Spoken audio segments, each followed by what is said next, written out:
And we have the opportunity to talk to two very beautiful and powerfully used women of God that represent so many women of God that have done great things in the earth and are doing great things. First is Angelina Musik, and she is the founder of Momtrepreneurs. Would you join us in welcoming Angelina to the studio this morning? Yes, praise God. Bless you. Bless you. Bless you. Oh, thank you. Thank you. We have a little joke. If you can't say momtrepreneurs, you just think of moms tripping on manure. And it's those women that find the golden pony in that pile of manure that make the difference. Before we start talking about some of those pertinent issues that you've walked through, give the audience a feel for who Angelina Musik is. Tell where you come from. Are you born and raised in Germany? I was born and raised in Germany, and I keep thinking God has this incredible sense of humor with everything He's put in my path. And in my head, I look at my life as a storybook, because I know that once I've gone on forward, what are my children and grandchildren going to read about their grandmother and who Angelina was? So I have a German mother and a Guamanian stepfather. No American culture stuff. We have German and we have Guamanian, and now you have sauerkraut or you have raw fish. And it was really, really difficult because when I started going to the American schools, I spoke funny. I was the kid that got put in the locker. One of my most embarrassing yet memorable, my mom would have me bring boiled eggs to school, and nowadays kids do not bring boiled eggs to school, and I forgot the boiled eggs in a bag. They had to evacuate the school one day, 2 weeks later. And then finally they discovered the boiled eggs in a bag in a classroom. And do you think life was made easier for me from that point on? Absolutely not. I'm sure that was a point of contention with you probably for the rest of your school-age life. Oh, yeah. You were brought here to the United States, and I read also in your bio that you had some very trying times domestically. Yes. What was so difficult coming from another culture, my esteem in who I was, even though we did have church growing up, but my identity and who I wasn't solid, wasn't secure. It was something I struggled with all the time. In my mind, what I did is I created my own life, my own show, my own version of what I wanted to experience to escape the reality of what I was going through. So as a young woman, I was very insecure. I'd been in this country for about 4 years, and I was graduating from high school. I didn't know who I was. I didn't have mentors to help me. I did have this phenomenal peace that whatever it is I'm going through, there's a purpose to it, even though I didn't fully understand what that purpose was. Now, being raised, I was always told, follow these rules and things will go well with you. But it was more legalism, not a relationship with God. But in the midst of those teachings, He was drawing me to Him. Wow. And my quiet time with Him was in the shower. I'd be singing to Him, I'd be talking to Him. I pretend the tiles were the audience or the people that liked me for who I was. Because a lot of times we struggle for people accepting us for who we are. Oh, let me ask you, do you think that that is as difficult for men as it is for women in terms of acceptance? Definitely. I have mentrepreneurs, not just momtrepreneurs, but mentrepreneurs I work with. And the first key thing that I encourage them with is, finding out, how are you comfortable with yourself? So sure, I can help your business, but let's see where you are with yourself right now. And so a lot of times people will call, and just me accepting them for who they are, as is, garbage and all, it doesn't matter. Because I believe that's what God does with us. He accepts us where we're at, who we are, everything, and He pours out His unconditional love. So until you were able to do that for yourself, it was very difficult. It was difficult. It was very difficult. How did that manifest in terms of domestic trouble? Well, with my first marriage, I married young, and I bought into a lie and a belief that no man would ever want me. So the first one that pretty much came along, I said yes to, I do. And it was a mistake in retrospect, because I didn't have an understanding of who I was, which is so important for the single young people out there, to have their identity in who they are solid first before they move forward, because there are consequences to that. And for me, I married an individual who became very controlling because of his own fears, his own battles, and for the next 13 years, life was very, very difficult in a number of abusive ways. 13 years. 13 years. I read where you said that you weren't even allowed to watch Oprah. I wasn't. No, I wasn't. Not even Oprah. Not even Oprah. Now, I did sneak, okay? I eventually figured out, when his schedule was, when he would come home. Actually, it was a strategy. I would say, you know what, call me before you come home so I can make the house perfect for you. because that was his mentality. I mean, he'd come in through the door, the blinds had to be a certain way, the temperature of the house had to be a certain way. See, my hands are cold. I get cold very easily. He didn't like the heater on. So this is one of these crazy examples where you're going, I can't believe people live this way. Well, he worked about a half hour away. It's winter time. I'm going to have the heat on during the house. I have 2 kids I'm raising. We're going to be comfortable. Now, the thermostat was near the front door, so I knew he had about 20 minutes to drive home. I opened and closed that door, waving all the heat out before he came home. It was ridiculous, and then I take a cool pack and I put it on the thermostat and look at the temperature, come down. It's crazy. So you had to pace through all of this for 13 years of your life.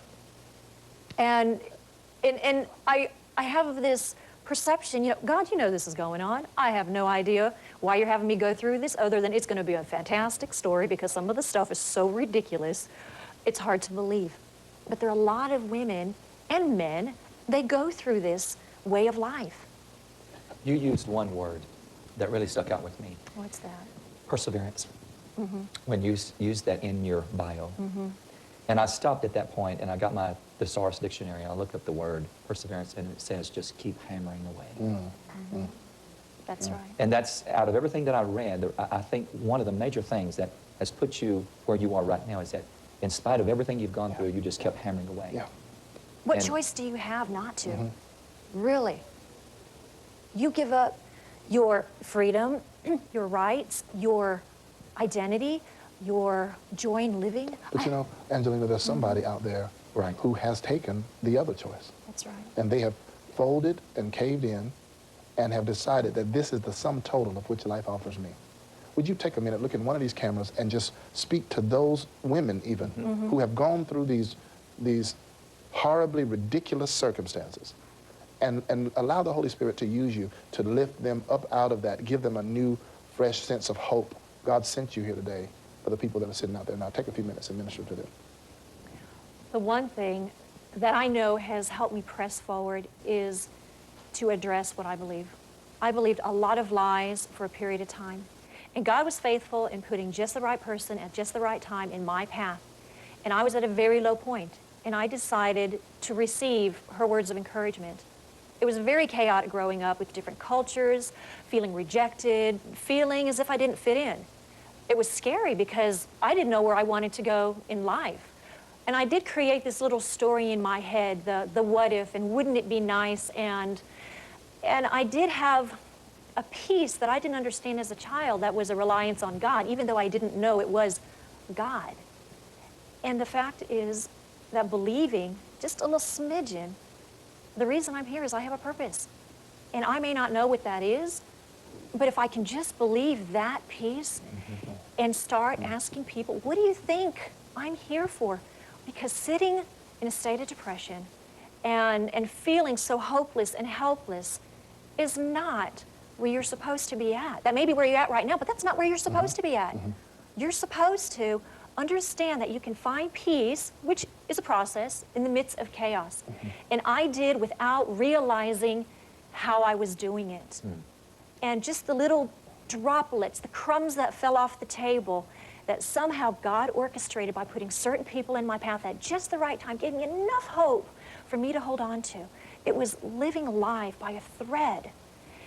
And over time, I found out, well, you know what? If my parents say this about me, that's their belief. I'm not going to buy into it. Because I learned over time, and I felt a joy over time in escaping in the world that I created, that God was actually using. Again, I didn't know it was Him doing it. I just felt a peace about it. And so over time, my belief in who I am and where I was going to go, though many people laughed at it, you've got to be kidding me. You want to do this, you want to do that. How in the world? You are just such an oddball. I mean, get real. And it was like, fine, you can believe that. That's not what I believe, and I know where I'm going. And in spite of the chaos, there were these little opportunities, being at the right place at just the right time, but you had to get out. Yes. You couldn't just stay where you're at. You had to take a little baby step.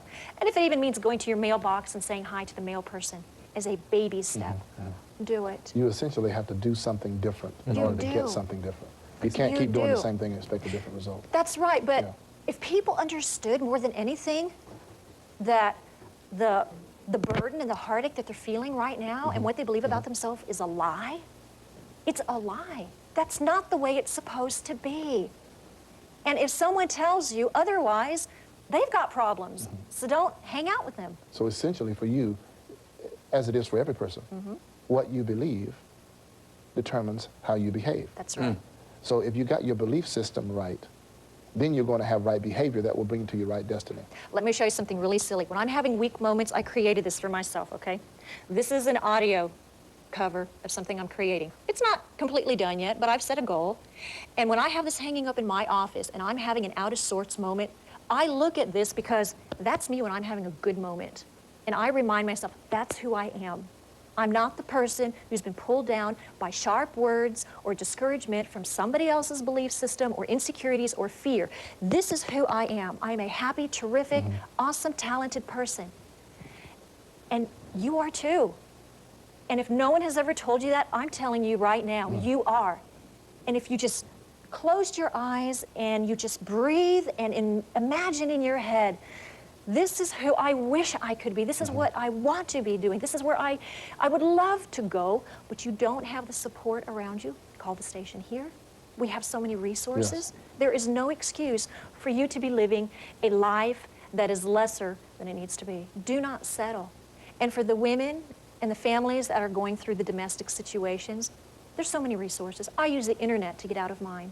Boy, I wish we had a little bit more time to explore some greater depth with you, because I believe that there's a wealth there and essential knowledge for women particularly to pull up out of this condemnatory image that they have about themselves and to release the potential that's in them, because inside of that woman that was putting an ice pack on the thermometer to make sure the temperature was down by the time her husband got there, inside that same woman is momtrepreneurs, memtrepreneurs, and all the other things that you've done, PAX TV shows and everything else that God has stored up in you. But you would have never discovered that had you not taken the boldness to exit that situation and then allow God to begin to formulate your proper image within yourself and start working out of that. There are so many resources. There's no excuse. And if you don't move forward out of that situation, what happens is that you are, I don't want to say cursing the next generations, but you're poisoning the generations to come.